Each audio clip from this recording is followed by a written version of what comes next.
You know, I've been talking about earned media value for quite some time on this podcast. My friends at Eisenberg have just raised the bar on earned media benchmarks with their social index. Social index now gives you globally earned media values across a growing list of 6 geographies for all your KPIs across the top 7 social platforms: Facebook, Instagram, LinkedIn, Snapchat, TikTok, Twitter, and YouTube.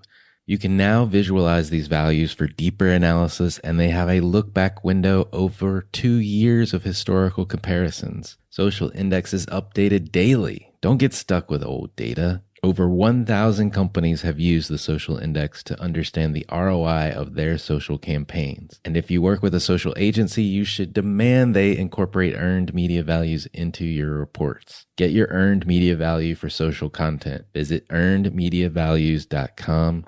Again, that's earnedmediavalues.com. Hey, listeners, do you like wine? Do you like investments? Discover wine investing with VinoVest, a platform allowing investors to own 100% of their portfolio and easily buy, sell, or drink from their collection of fine wines. Once you fund your account, VinoVest helps build your portfolio with their master sommeliers using proprietary algorithms. And just for listening to our show, you'll get 2 months of fee-free investing. You'll have to go to zen.ai/marketing today with Alan Hart. Again, that's zen.ai/marketing today with Alan Hart. For all of us, it's about predicting where the consumer is going and getting half of it right. One of the things we want to do is create ads that don't suck. Embracing change creates great possibility. I'm Alan Hart, and this is Marketing Today. Today on the show, I've got Fabio Baracho. He's the Vice President of Marketing, and Alejandro, or Alex Gershberg, as he goes by. Alex, who's the Marketing Director. They are at Grupo Modelo, part of Anheuser-Busch InBev's largest brewery in Mexico. And on the show today, we talk about Grupo Modelo and their response to the COVID-19 pandemic in Mexico. Then we also talk about a campaign and an event, the Match of the Ages. Now, this took place during a time when the world felt mostly isolated and cultural gatherings came to a halt. They created a brand new 90-minute soccer game from scratch with the country's 2 biggest rivals using historical footage over the past 70 years. The game, which aired at 0 cost on networks, by the way, became the highest earned media in the history of the brand. The initiative El Clásico de la Historia became the first Mexican brand to win a Titanium Lion in the history of the Cannes Lion International Festival of Creativity for Corona brand. You'll hear about that and much more in this conversation with Fabio and Alex. I hope you enjoy this conversation. Alex and Fabio, welcome to the show. Hello, Alan. Hey, Alan. It's a big pleasure to be here. We are very honored to have been invited to join your podcast. So it's amazing. Let's get to know each other a little bit. Maybe we'll start with Alex. How did you end up in marketing? Look, I'm an industrial engineer, so I decided to go to that path because I didn't know what to do with my life when I was 18. I really wanted to do something that was open enough for me to make a decision later on. So I went to the industrial engineer career, realized that I'm not a person that is 100% into be sitting down in front of a computer, seeing for process and numbers all the time. And I think what I was looking for is to be excited and wake up every day doing something that I love. So I started with a value that it's, I think, very important nowadays, which is curiosity. So I started to work on a creative agency as a copy. Then I started to work in PepsiCo as a PMO manager, like managing PMO for different projects.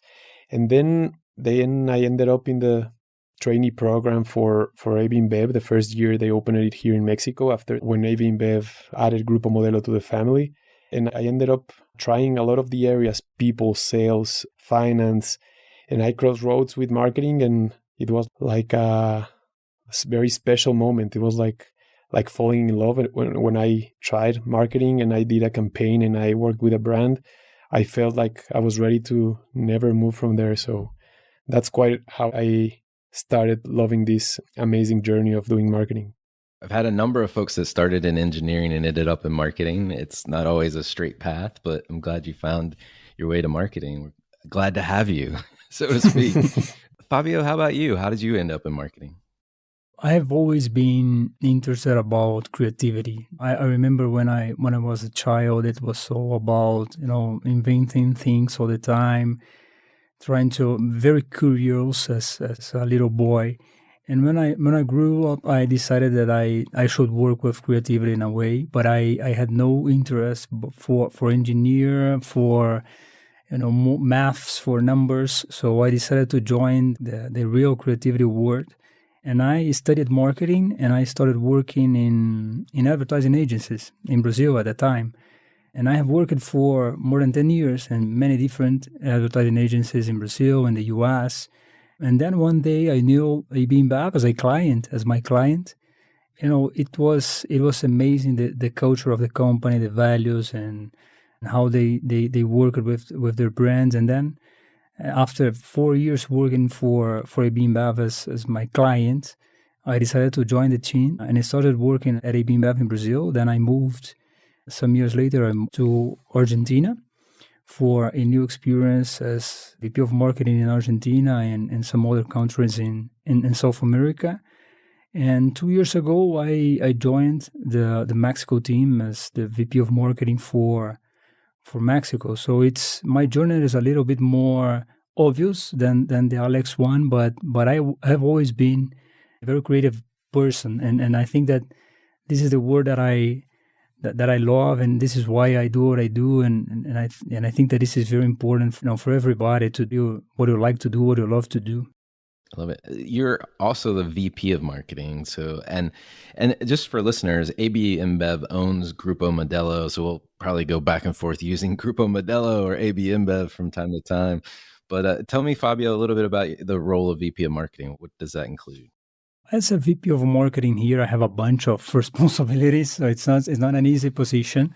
But basically, I'm responsible for the portfolio expansion, how to expand the business, launching new innovations, growing our brands, entering in new categories, new segments. I'm also responsible for all the strategy and planning for the business.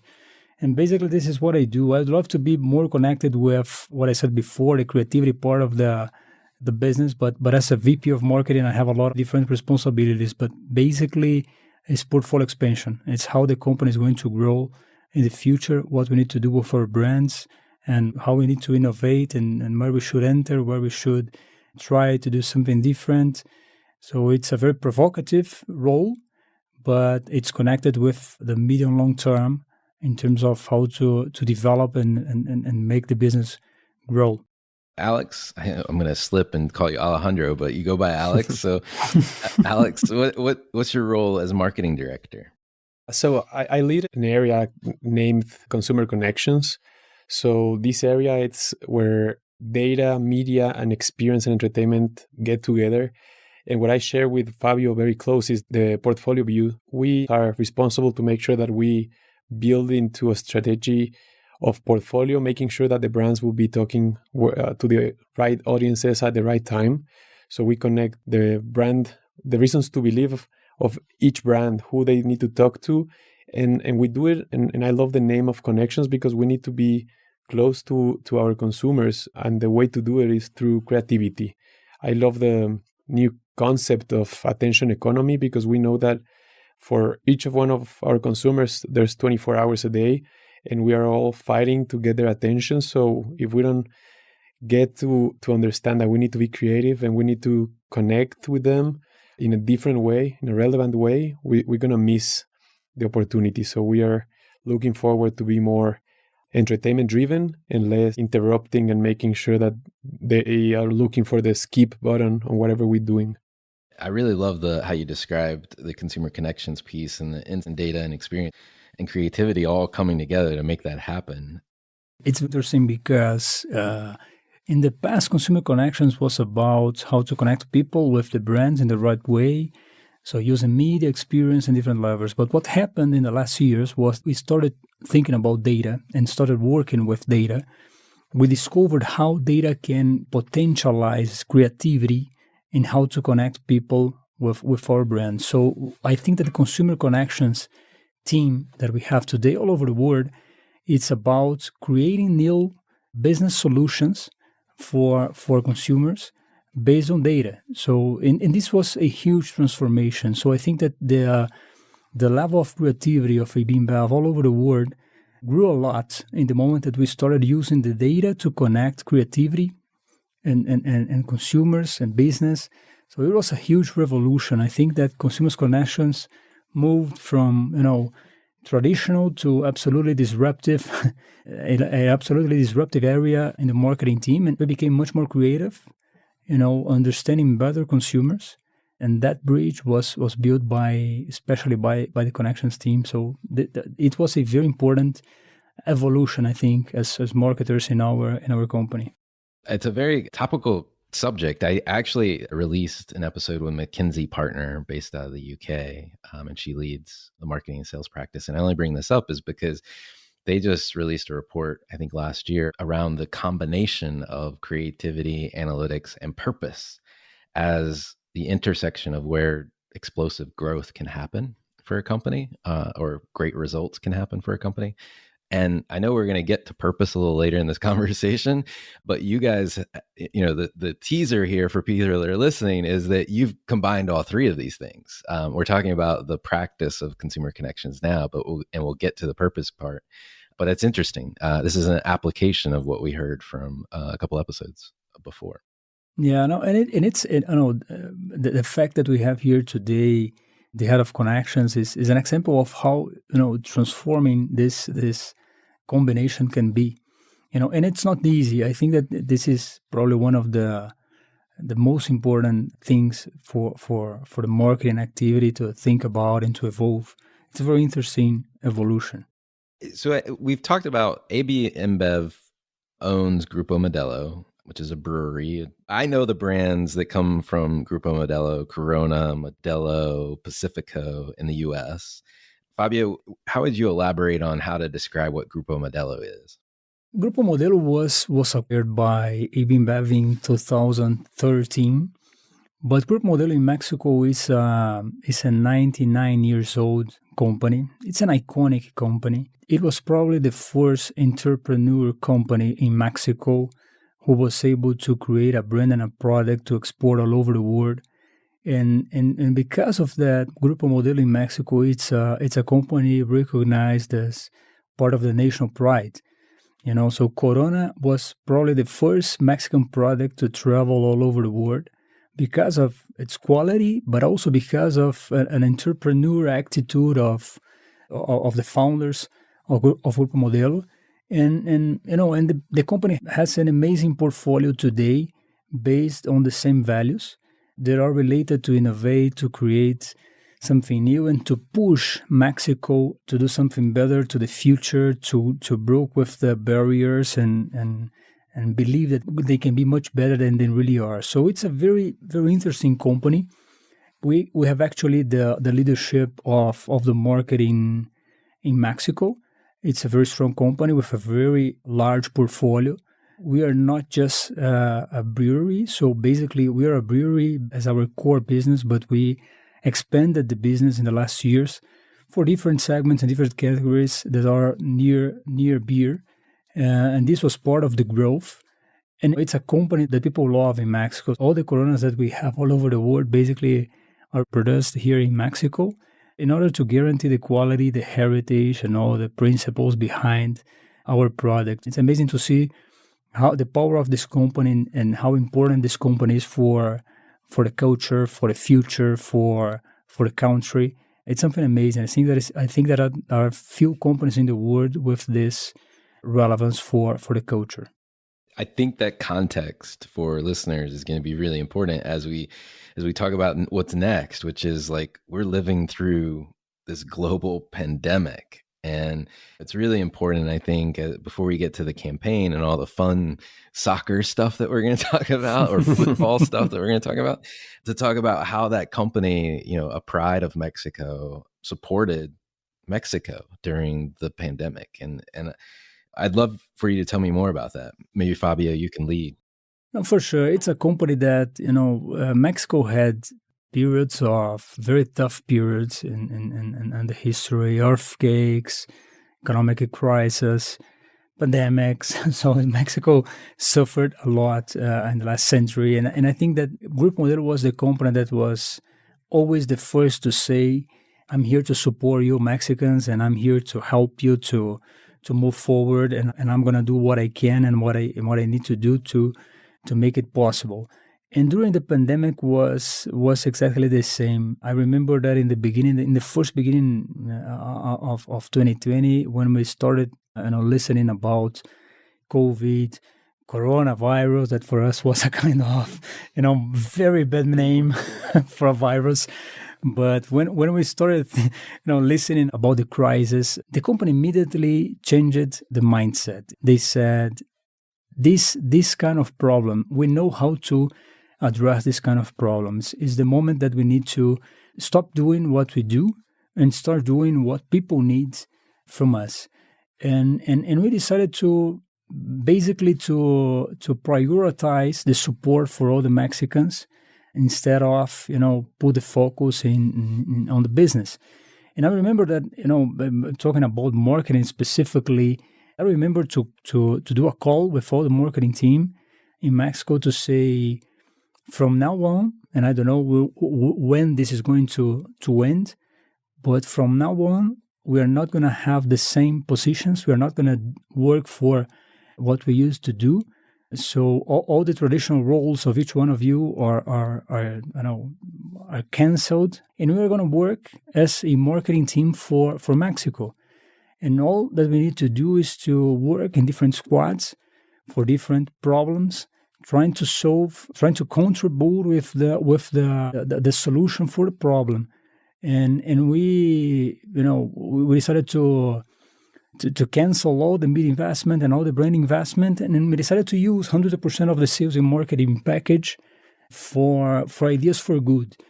So we created a process called Ideas for Good. It was a weekly process where each squad came with different ideas, and then we in 1 or 2 days we had ideas approved with a budget allocated for idea, and then we moved in order to execute as fast as we could. So there are some funny moments as the day that I called for one of my directors, I think Tuesday 11 p.m. and I said, man, I need you tomorrow 7:30 in a meeting with the government because we are going to lead a project. And the guy said, well, amazing. But thinking that, his project had been approved. And I said, and he asked me, but what's the project? And I said, we're going to build a hospital. And the guy said, no, but there's something wrong because, I'm not a doctor. I know nothing about biology, so I have no chance to do it. And I said, don't worry, man, we're going to do it together. And in 3 weeks, we were launching the first COVID hospital in Mexico together with the government. And it was amazing because this environment where creativity was being used to support a crisis, I think that generated one of the most amazing, engaging moments of our team in the history, because people, I think that people realize the power of what they do and the power of the creativity that they have. And it was amazing because, I think that we received more ideas during this process of Ideas for Good than ever before. So everybody was, working in an idea, in a project, and execute something. So it was a very engaging moment that helped us a lot after the toughest period of the COVID crisis, to come back much strong. So when the things in ending 2020 to go back to the normality, Grupo Modelo was much stronger than before in terms of reputation, equity. The relationship of Mexicans with our brand were much, much deeper because of what we did with each one of our brands.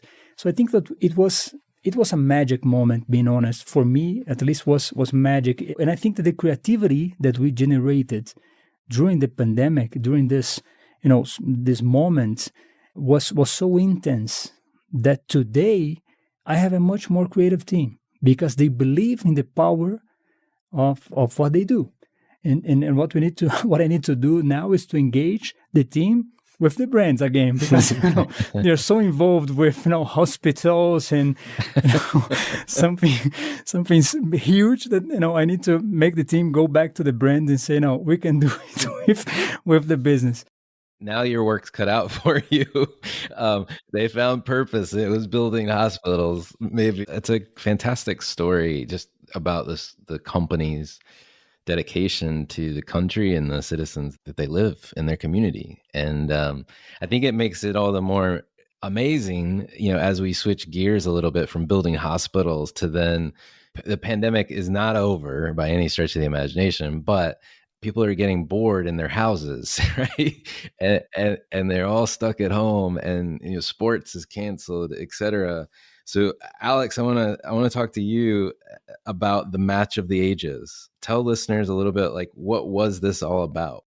I was lucky enough to be part of a group that already had more than 10 ideas that were answering to the pandemic situation. So before everything started, we already had built hospitals. We already had built our breweries were doing alcohol in gel that was coming out of our process of doing beer. We already sent tons of water to different places that were struggling and having water issues because of the pandemic. So when this idea I'm going to talk about came to life, we already had this feeling that we were already doing a lot for the people in terms of health. We already built an hospital. We did a lot of things. So now we were coming very closer to this fancy word purpose, which is get people together. So we were sick of not even understanding the separation between our lives, our bedrooms and our offices, because this was all in the same place.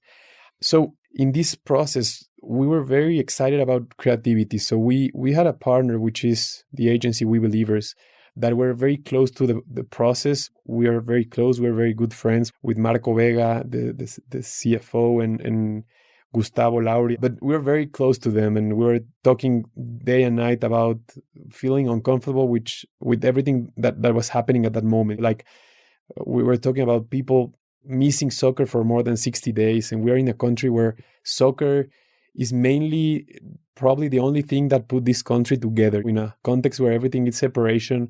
If you like our president, you don't like him. Everything was talking about separations. And the only thing that could put everyone together was soccer. And we already missed soccer for more than 60 days. So I remember this story where we had a call, Gustavo and myself, with him saying, Alex, sorry for the time, because it was like 1 a.m. or 2 a.m. in the sorry for calling you at this time, but I feel like I may have get into one of the biggest ideas I have think in my whole life. And coming from him, I was like, I cannot imagine what this guy is going to say right now, because I had a lot of, for me, Gustavo is probably one of the biggest, most creative heads of our times. And he started to talk about the opportunity more than the match of ages that we already know and already saw.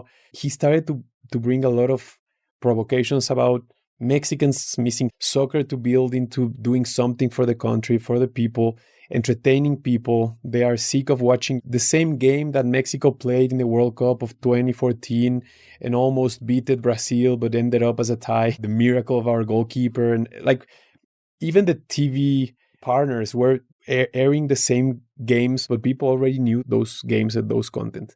So Gustavo came with an idea. When I heard about it, I was like, Gus, this is amazing, and we're going to make it happen. So just to give you a super fast context of what it's all about, the idea came with, there's the biggest game in Mexico, between the biggest rivalry in soccer is America versus Chivas. Is the kind of same thing about Barcelona and Real Madrid, just to put context for people who doesn't know Mexican soccer. Is the of times, and it's even bigger because They are from different cities and they are sponsored by different companies. So basically in Mexico, we have two big breweries and our competitor sponsor Chivas from Guadalajara and we sponsor America. So even thinking about this, it was not only the biggest match in terms of soccer, but also bringing into the same screen our competitor and all Mexican soccer fans, because this is the type of game almost most watched that even when the national team plays. This is the top rating in the TV. Each time these two teams play each other, this is the most talked about game in Mexico. So we knew that we had something powerful. And there was in the whole building of this project, when I was talking with Gus, there's something I really like to remember, which is we as marketeers are used to build TVC commercials of 30 seconds during the Super Bowl, and now we are trying to build the Super Bowl. So we were putting down a 90-minute soccer game in post-production, made of more than 70 years of games between Chivas and America. So we were, imagine the challenge of putting together more than 40 editors working day and night in different sites of the world, working from 9 to 6 in Mexico, but then going to sleep and leaving the project to people in Europe to edit for the whole night. So we will never stop this machine working for more than 40 days, working day and night with more than 70 years of games. So we put it together, a post-production game that surprised the audiences, because this game was not something that someone has already seen before. So this game had a defender of the 1980s giving a pass to a player that played in the 2018 year, giving a center to a player that it's already dead to score a goal that we have never seen before. So this is mixing and putting all together different generations of players in different times with different, even black and white with color, different narratives, and in the same game that has storytelling that made sense for everyone. And we're very lucky to have something powerful enough to make sure that we had the biggest audience in TV and digital ever in Mexico. That's a Herculean effort, if you think about it. 70 years of tape, so to speak. And it may have been tape and digital you're like putting together, not to mention like the different formats of the TVs over the years and making it seamless. So like what you just described, a 2018 player passing to somebody that is long and gone. Like it looks like they passed the ball. Like the footage is naturally cut. It's seamless, if you will, to play. I mean, that's a lot of editing. I mean, it's really cool. I have to ask one question though, self-serving. With Grupo Modelo as the backer of America, did America win by default? That was a great discussion. The final result was a great discussion. I think that we spent 3 days talking about who should win the game. We're still not sure if we made the right decision, if you ask me. we were discussing, once you get into this crazy idea of how we're gonna end up this game, it's gonna be a show. I remember Gustavo saying that after editing this game, he felt like Mexico has the best national team of all time. He was watching the most perfect soccer players of all time because he was watching the best of the best. But at some point, we discussed to have people in social media deciding who's going to win. And we were very excited with that idea. But then we stopped and think, and we said, what? More important than who's going to be winning this game is how we're going to make sure people will be watching this for 90 minutes. And we decided that a draw made sense because of two reasons. The first one is because this should be ending up as a celebration. So we were like, you know what? We don't want to make the decision in our post-production game who's better. So let's keep it a tie and make sure that everyone will be saying, oh my God, I just watched the most exciting soccer game of my whole life. And that was an interesting insight that was, if it's going to be the best match of all times, should be the matches with the more goals of all time. Because in the end, this is what people, wait when they're watching a soccer game. 14. So we decided to do a game that we would never see again. So the result was a draw, but with a lot of goals and many different goals from different people. And it was very entertaining because in the end, the objective was to entertain people and it was not to compete. But we did some adjusts in post-productions, in post-production to, I would say, to maximize our role as an sponsor. So, Yeah.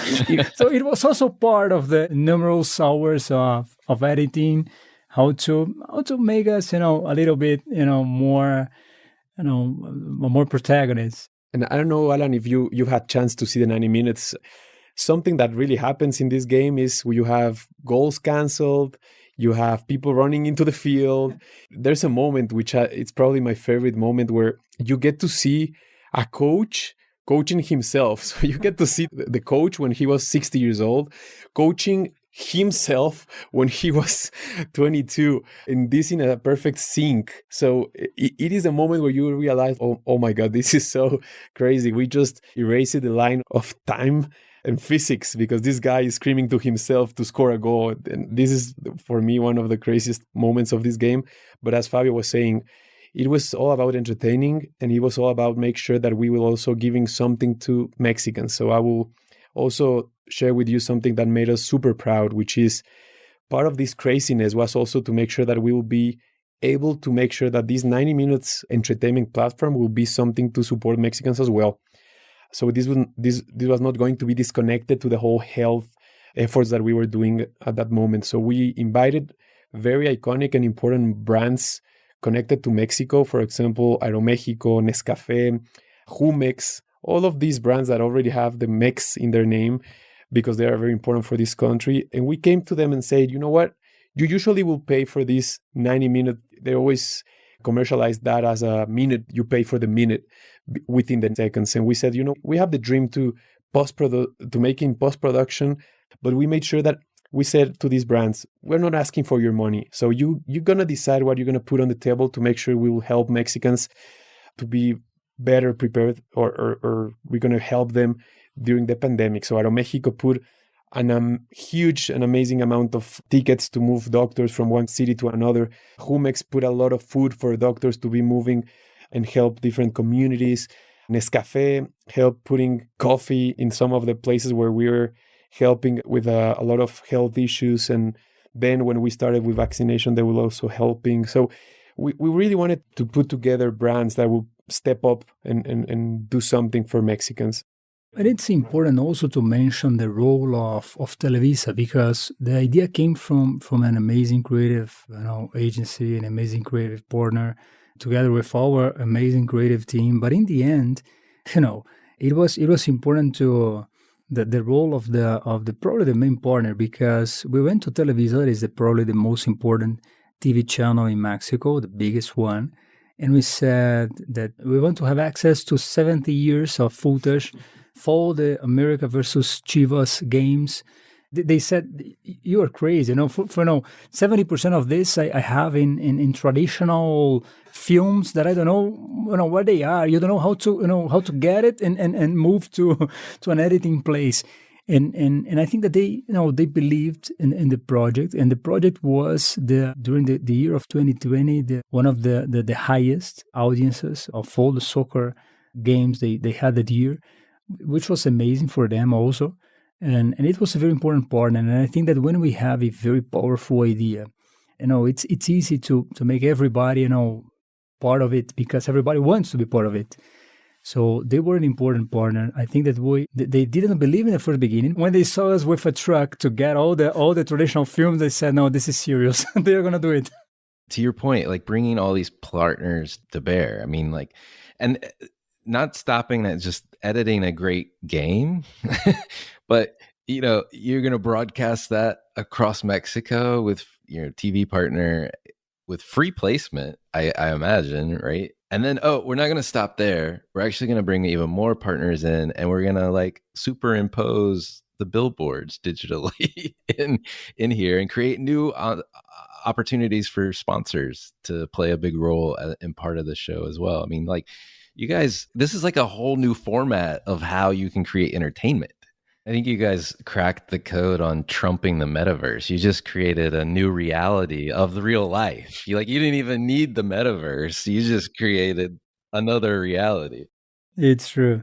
And you know what? For in terms of results, and this is amazing because obviously the creativity and all the process is what people love and in the match of all times case. But in terms of business results, it was super strong because it was we measure the impact of the soccer week in sales because soccer is huge, and for us it's a kind of kisali moment.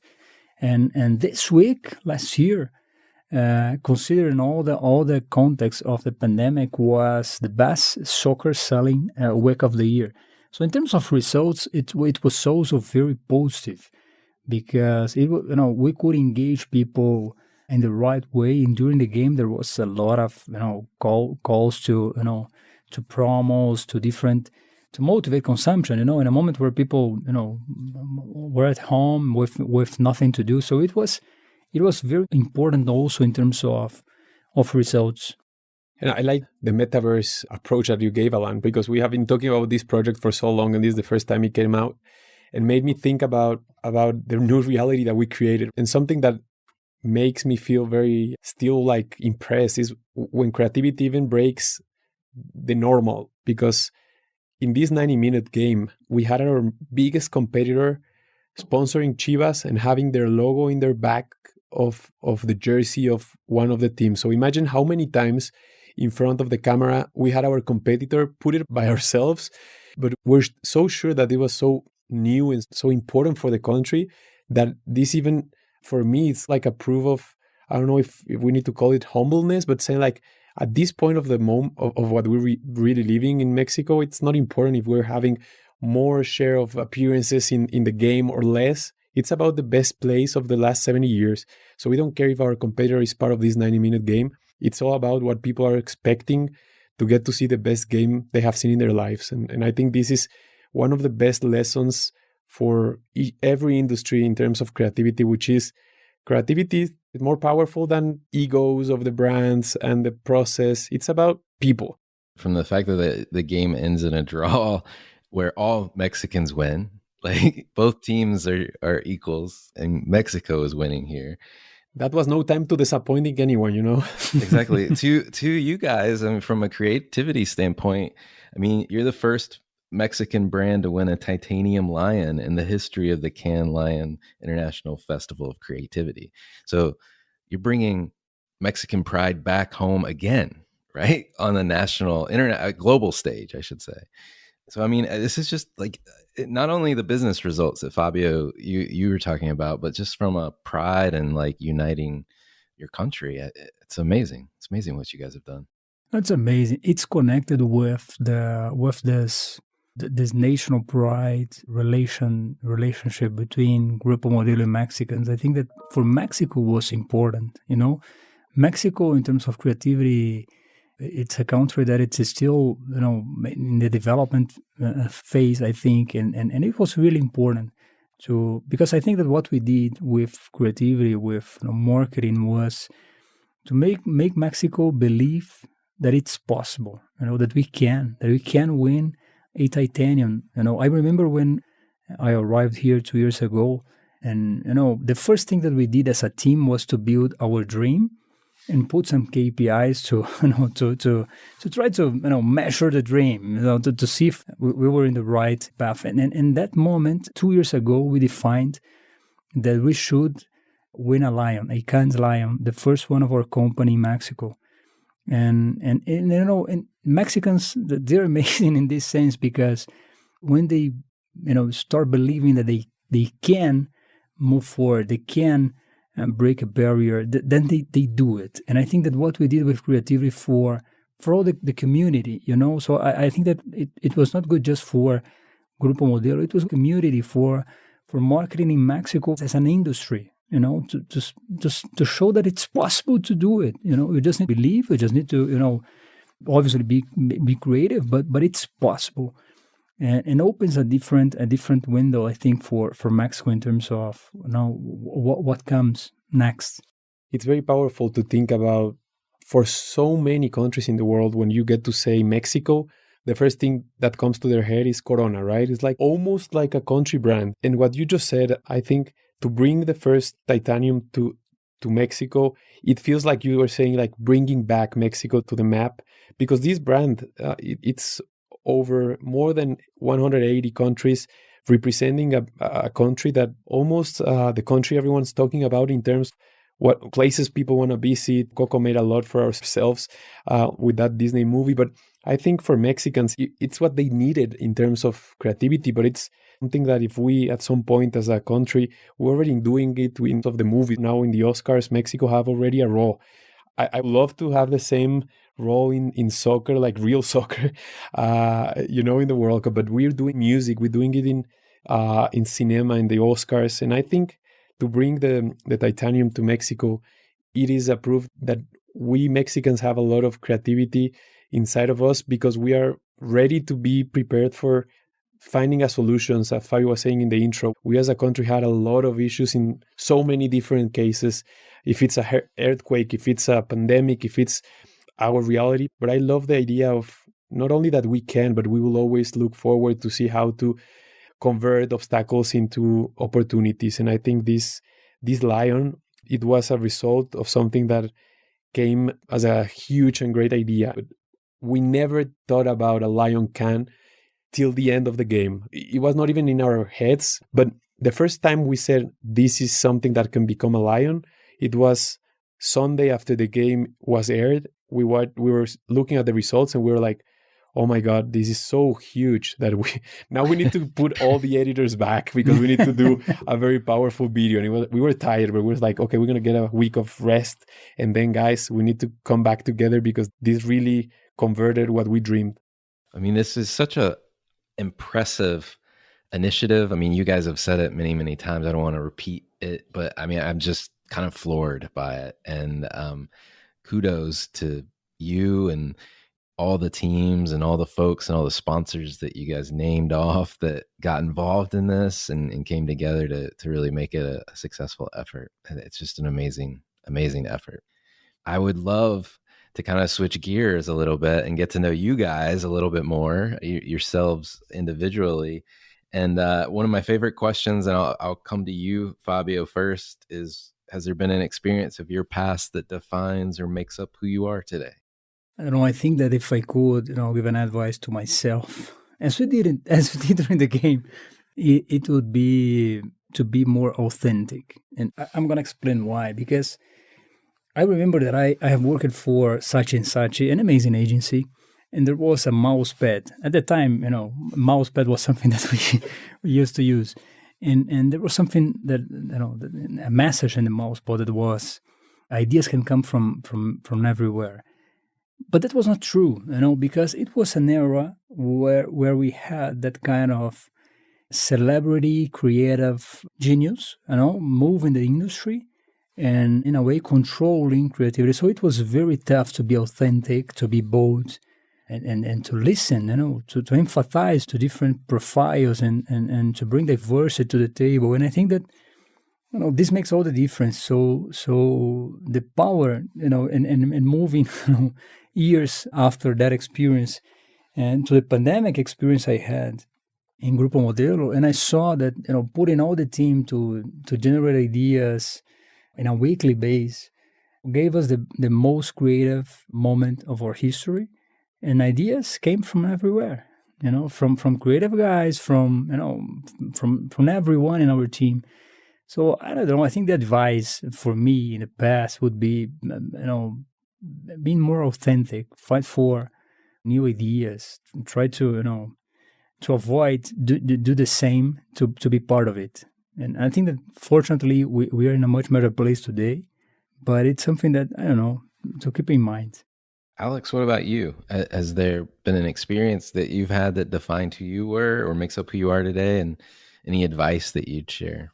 Yeah, I think thinking about this makes me feel that this is going to sound super cliche and stupid. And if I will hear it myself, I will be judging myself. But being 100% transparent with you, I remember this moment that I was talking about when I was 18, and I was like really stressing out about, I need to make a decision that will change my entire life. What do you want to do for a living? And I don't know, I still feel like this world is very hard already to make people at 18 years old try to solve their next 60 or 70 years.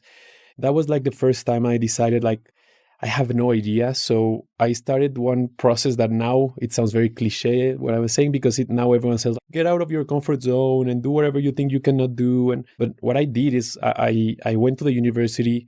I signed up as an industrial engineer, but I signed for a year after the day I was in the university. I took a year off. I went to Israel, worked in a kibbutz, made a course in the army in Israel, because I needed to see something different than just going to the university each day. And I felt like I was bored, but I needed new experiences. So I came back and I felt, okay, nothing changed in what I want to do with my life, but I continue as an industrial engineer with a lot of experience. And then the first time I was looking for a job, the first thing it came to me was to be a copy. At those moments was the first time where a brand was like sending messages in Facebook. But I never liked the idea of being comfortable because I never knew what to do with my life. So nowadays, I really connect with what Fabio said about curiosity. So now I still try to do something that I'm very bad at. For example, doing podcasts. So I started to try to feel if I can be connecting with an audience. I try to do things that I really challenge me. So my cliche answer that I was saying is putting myself into uncomfortable situations every time really made me take different paths that made me better, and this curiosity to make me move and wake up every day trying to understand what I want to do with myself for the next week or so. That for me would be, like trying to make sure that I will not be bored, because I know that if I get to be bored, I'll be dying. Curious if you guys have a topic that you believe marketers need to be learning more about, or that you're trying to learn more about yourself. Maybe Alex, will go with you first. I'll say something that it applies to my experience, and I hope it works for everyone. But I think the marketing that it's written in the books and that people learn in the university, it's of course the basics and it works. But when I get to remember the most creative people I have met and the people who are leading the industry, they are not the typical people that studied marketing or communication and they are doing it for 30 years and being the best. I feel like the most creative people and the people leading super brands and doing amazing job out there is people who really get to connect to different type of things. They are curious. They tend to understand different points of views. They are not, you don't get to fight with different ideas. You need to be open-minded. So my advice would be trust less the processes that are already written down and try to get to find where you want to go, and then be open to different paths, because I can imagine that marketing nowadays will challenge everything that we have seen in the books. And now it's more about you need to be close what people cares about. So that's not something you can learn if you don't go out to the social media, if you don't go out to the street, if you don't travel, if you don't read books, if you don't hear podcasts. So my advice would be put an agenda of doing things that you need to do to make sure your mind's still working and it makes you feel like you're learning, because once you stop learning, you become old. I like that advice. And it reminds me of something I've said many times before to other people, is that unfortunately I've had to update this. I've never known a person to use a spreadsheet to determine who they're going to marry, and they're still married. That's the appendage I had to add. It's true. I had one guy stand up and say, I've used a spreadsheet to determine who I was married. And I said, are you still married? No. Okay. Yeah, that's what I figured. So Fabio, what about you? Is there a topic you believe marketers need to learn more about, or you're trying to learn more about? I really believe, I think that we anticipated a little bit this conversation, because I think that marketers need to learn how to put together creativity and data together, because I personally, last year we started a project here in our company called Lighthouse to create different digital products and organize the taxonomy of our data and learn how to connect data with consumer data, with business data, and with POC data. It was a very huge project. And I went back to the university, to learn about data, because it was the only way to be part of it and the only way to understand what was happening. And I can say that, I've been working for more than 20 years with this thing, but was very inspiring. And I felt myself completely new at the industry, and it's a very positive feeling, to learn something new and to feel again that you are, entering in a new world. And I think that the data today can give us much more insights and opportunities to be creative, not just for communication, creative in a much broader way, because we can talk about innovation, we can talk about business solutions, we can talk about new products. So it's a completely different world. And what I think that for creativity, it's a very important environment, because as we have more information and more insights, we have more opportunity to be creative. So it's this combination for me is super powerful. Putting together the creativity power with data and data analytics, that it's new for marketers, because it is not part of our skills. I think that this is a big thing that marketers for the future should learn and should be much more involved with. Not just the companies. I think that also the agencies, the partners, and all the people that in a way are part of the process. I think that this is the big area of learning and development for the future. If you have a very clear purpose, if you have your brand DNA, a solid brand DNA, it's going to be easy to put together data and creativity, and then things are going to explode. Question for you both. What do you feel like is the largest opportunity or threat that face marketers today? Wow, I think relevancy, because I always try to think about, when I see these reports about how many impacts each person get when they wake up and before they go to sleep. And now that we have 3 screens, right? When we get to the movies, we have our cell phones, we have even the watches, the smart watches saying, how's your heart rate doing, or if you're receiving WhatsApps, or if your team has scored a goal. So managing three screens nowadays, it's crazy. So it is very complicated to answer the question about, okay, if you want to talk to your audience, and this guy, girl, whoever you're talking to is going to wake up each day, go to work, try to spend some time with their friends, eat breakfast, having dinner, the regular day-to-day life. What are you going to do with this guy or this girl or this someone to make their life easier or funnier or more entertaining, or how are you going to impact them? And I think nowadays that answer is getting harder and harder, because just in a share of attention, share of spend, share of everything, there's so many competition. You just think about so many industries. You need to share and compete with everyone.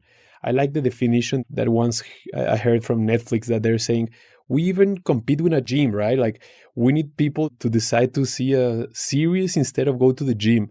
And for me, that's the challenge that a brand manager of whatever you think about is facing. Imagine if we need to be competing with entertainment, or people going to the bank or going to the bathroom. Like, we need to really do something to make these audiences to look at us and give us seconds or hours or minutes of their daily time. So I think the challenge of marketers and people behind brands now is to understand the new human beings that are living in a 2022 reality with a pandemic, with so many technology, and try to find what we are relevant for, and if it's on our DNA to connect or to disconnect with these people, to them feel something. And it's very hard because it's not easy at all. No, definitely not easy. Fabio, would you have anything to add in terms of opportunities or threats?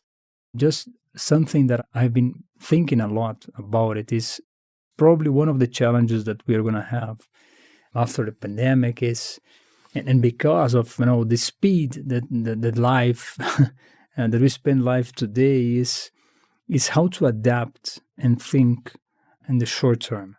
Because especially big companies, they used to plan for 10 years, 3 years, and a year. So they have a very long-term planning to guide what they need to do. But especially, after the pandemic, what I see is that all the companies will need to develop the capability to think and adapt fast in the short term, because things are going to change a lot all the time. So this mindset of doing exactly what I planned before for 3 years, it's today because the world is changing so fast. This life speed is so different today that I don't know. I've been thinking a lot of how to develop this capability in my team to be able to adapt fast and change the strategy if needed in the short term without generating frustration, because we know that things don't happen and in the short term. Sometimes you need to plan an innovation for months. You need to do a lot of research, but it's something that I think we're gonna deal with, how to adapt and move fast in the short term, because the world is going to change and the life speed is different, without creating frustration for the ones that sometimes are going to be frustrated because something didn't happen or changed in the last time. So I think that this is something that I've been thinking a lot. I've been reading a lot, and it's a challenge that I think that it will come after the pandemic. I agree. I 100% agree. Very, very smart to try to figure out how to be more agile and flexible and adaptable, I think was the word you used, which I like a lot. Well, thank you both for coming on the show. This has been a fun conversation, and what an amazing work to highlight. I get the privilege of having this conversation with you guys. No, thank you, Alan. Thank you very much. It's we are really proud of have been invited to be part of it. It's a privilege. So super happy to be here. For me, at least, it was super, super funny. So I don't know. I'm happy to be here. Thank you, because this is an honor, and thank you for having us. We really had an amazing time. Where if you will be able to see us and our faces, we just had so many great feelings that now I don't know what we're gonna do. We need to go directly to a bar or something. But thank you very much for this time. Hi, it's Alan again. Marketing Today was created and produced by me, with support from my team and podcast editors, sound engineers, and writers at Share Your Genius. Find them at shareyourgenius.com. If you're new to Marketing Today, please feel free to write us a review on iTunes or your favorite listening platform. Don't forget to subscribe on marketingtodaypodcast.com and tell your friends and colleagues about the show. I love to hear from listeners. You can contact me on marketingtodaypodcast.com. There, you will also find complete show notes, links to what was discussed in the episode today, and you can search our archives. I'm Alan Hart, and this is Marketing Today.